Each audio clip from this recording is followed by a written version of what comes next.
शांताकारं भुजंगशयनं पद्मनाभं सुरेशं विश्वाधारं गगनसदृशं मेघवर्णं शुभांगं लक्ष्मीकान्तं कमलनयनं योगिभिध्यानगम्यं वंदे विष्णु भवभयहरं सर्वलोकैकनाथं। मंगलम भगवान विष्णु मंगलम गरुड़ध्वज मंगलम पुंडरीकाक्ष मंगलाय तनोहरि। ओम नमो भगवते वासुदेवाय। आज का दिन आप सभी के लिए मंगलमय हो। आज पौष महीने का 25वां दिन है। आइए सुनते हैं पौष मास की कथा का 25वां अध्याय। ब्रह्मा जी कहते हैं, उन्हीं विराट पुरुष के मुख से वाणी और उसके अधिष्ठात्री देवता अग्नि उत्पन्न हुए हैं। सातों छंद उनकी 7 धातुओं से निकले हैं। मनुष्यों, पितरों और देवताओं के भोजन करने योग्य अमृतमय अन्न, सब प्रकार के रस, रसेंद्रिय और उनके अधिष्ठात्री देवता वरुण विराट पुरुष की जीवा से उत्पन्न हुए हैं। उनके नासिका छिद्रों से प्राण, अपान, व्यान, उदान और समान, ये 5 प्राण और वायु तथा घ्राणेन्द्रिय से अश्विनी कुमार समस्त औषधियाँ एवं साधारण तथा विशेष गंध उत्पन्न हुए हैं। उनकी नेत्रेंद्रिय रूप और तेज की तथा नेत्र गोलक स्वर्ग और सूर्य की जन्मभूमि है।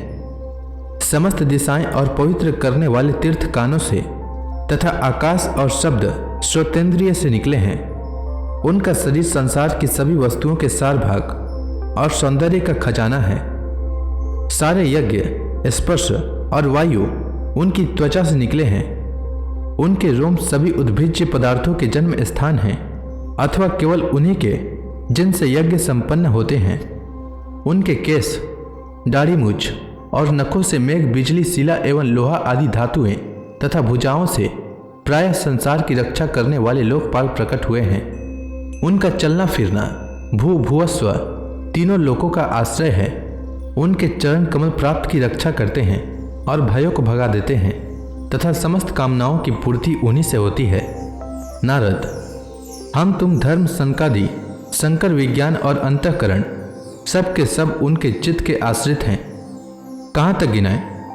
मैं तुम्हारे बड़े भाई सनकादि, शंकर, देवता, दैत्य, मनुष्य, नाग, पक्षी, मृग, रेंगने वाले जंतु, गंधर्व, अप्सराएं, यक्ष, राक्षस, भूत प्रेत, सर्प, पशु, पितर, सिद्ध, विद्याधर, चारण, वृक्ष और नाना प्रकार के जीव जो आकाश, जल और स्थल में रहते हैं, ग्रह, नक्षत्र, केतु, तारे, बिजली और बादल, ये सब के सब विराट पुरुष ही हैं।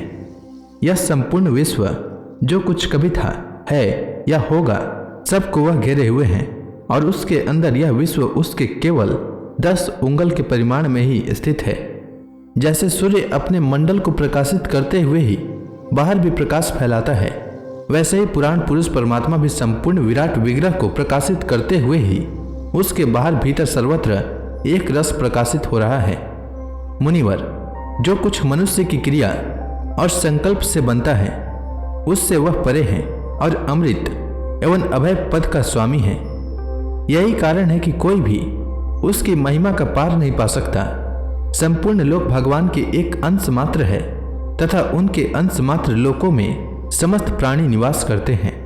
भूलोक, भूअरलोक और स्वर्गलोक के ऊपर महरलोक है। उसके भी ऊपर जन, तप और सत्य लोकों में क्रमशः अमृत, क्षेम एवं अभय का नित्य निवास है। जन, तप और सत्य इन तीनों लोकों में ब्रह्मचारी, वानप्रस्थ एवं सन्यासी निवास करते हैं। दीर्घकालीन ब्रह्मचर्य से रहित गृहस्थ भूलोक, भूअरलोक और स्वर्गलोक के भीतर ही निवास करते हैं। शास्त्रों में 2 मार्ग बतलाए गए हैं। एक अविद्या रूप कर्म मार्ग जो सकाम पुरुषों के लिए है, और दूसरा उपासना रूप विद्या मार्ग जो निष्काम उपासकों के लिए है। मनुष्य दोनों में से किसी एक का आश्रय लेकर भोग प्राप्त कराने वाले दक्षिण मार्ग से अथवा मोक्ष प्राप्त कराने वाले उत्तर मार्ग से यात्रा करता है, किंतु पुरुषोत्तम भगवान दोनों के आधारभूत हैं। जैसे सूर्य अपनी किरणों से सबको प्रकाशित करते हुए भी सबसे अलग है, वैसे ही जिन परमात्मा से इस अंड की और पंचभूत 11 इंद्रिय एवं गुण में विराट की उत्पत्ति हुई है, वे प्रभु भी इन समस्त वस्तुओं के अंदर और उनके रूप में रहते हुए भी उनसे सर्वदा अतीत हैं। नारद, यह संपूर्ण विश्व उन्हीं भगवान नारायण में स्थित है, जो स्वयं तो प्राकृत गुणों से रहित हैं, परंतु सृष्टि के प्रारंभ में माया के द्वारा बहुत से गुण ग्रहण कर लेते हैं। उन्हीं की प्रेरणा से मैं इस संसार की रचना करता हूँ। उन्हीं के अधीन होकर रुद्र इसका संहार करते हैं और वे स्वयं ही विष्णु के रूप से इसका पालन करते हैं, क्योंकि उन्होंने सत्व, रज और तम की 3 शक्तियां स्वीकार कर रखी है। बेटा, जो कुछ तुमने पूछा था उसका उत्तर मैंने तुम्हें दे दिया। भाव या अभाव, कार्य या कारण के रूप में ऐसी कोई भी वस्तु नहीं है जो भगवान से भिन्न है। प्यारे नारद, मैं प्रेम पूर्ण एवं उत्कंठित हृदय से भगवान के स्मरण में मग्न रहता हूँ। इसी से मेरी वाणी कभी असत्य होती ही नहीं दिखती। मेरा मन कभी असत्य संकल्प नहीं करता और मेरी इंद्रियां भी कभी मर्यादा का उल्लंघन करके कुमार्ग में नहीं जाती। मैं वेद मूर्ति हूँ। मेरा जीवन तपस्यामय है। बड़े बड़े प्रजापति मेरी वंदना करते हैं और मैं उनका स्वामी हूँ। पहले मैंने बड़ी निष्ठा से योग का सर्वांग अनुष्ठान किया था, परंतु मैं अपने मूल कारण परमात्मा के स्वरूप को नहीं जान सका, क्योंकि वे तो एकमात्र भक्ति से ही प्राप्त होते हैं। मैं तो परम मंगलमय एवं शरण आए हुए भक्तों को जन्म मृत्यु से छुड़ाने वाले परम कल्याण स्वरूप भगवान के चरणों को ही नमस्कार करता हूँ।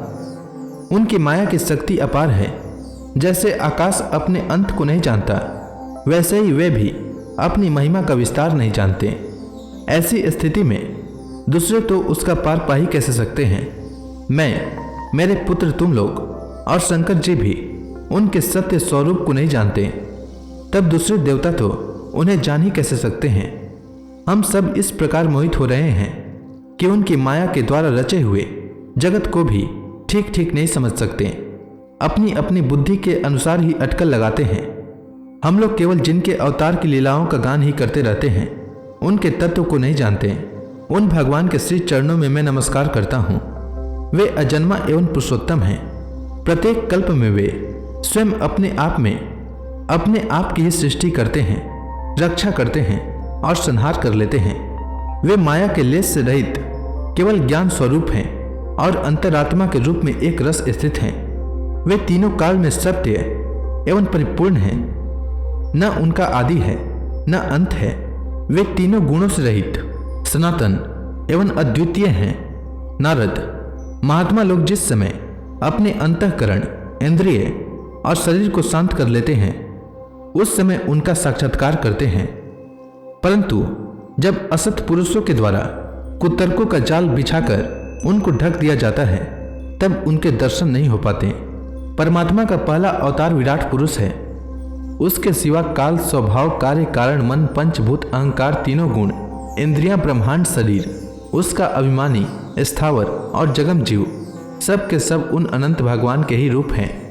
मैं शंकर, विष्णु, दक्ष आदि ए प्रजापति, तुम और तुम्हारे जैसे अन्य भक्तजन, स्वर्गलोक के रक्षक, पक्षियों के राजा, मनुष्य लोक के राजा, नीचे के लोकों के राजा, गंधर्व, विद्याधर और चरणों के अधिनायक, यक्ष, राक्षस, सांप और नागों के स्वामी, महर्षि, पितृपति, दैतेंद्र, सिद्धेश्वर, दानवराज और भी प्रेत, पिशाच, भूत, कुष्मांड, जल जंतु, मृग और पक्षियों के स्वामी एवं संसार में और भी जितनी वस्तुएं ऐश्वर्य, तेज, इंद्रिय बल, मनोबल, शरीर बल या क्षमता से युक्त हैं, अथवा जो भी विशेष सौंदर्य, लज्जा, वैभव तथा विभूति से युक्त हैं, एवं जितनी भी वस्तुएं अद्भुत वर्ण वाली, रूपवान या अरूप हैं, वे सब के सब परम तत्व में भगवत रूप ही हैं।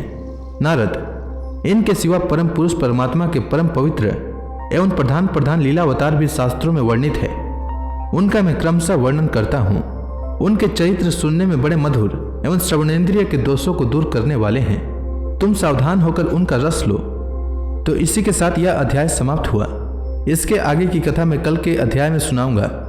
तब तक के लिए भगवान हरि का नाम लेते रहें। तो प्रेम से बोलिए भगवान विष्णु की जय, श्री कृष्ण भगवान की जय, लक्ष्मी माता की जय, तुलसी माता की जय, समस्त देवी देवताओं की जय।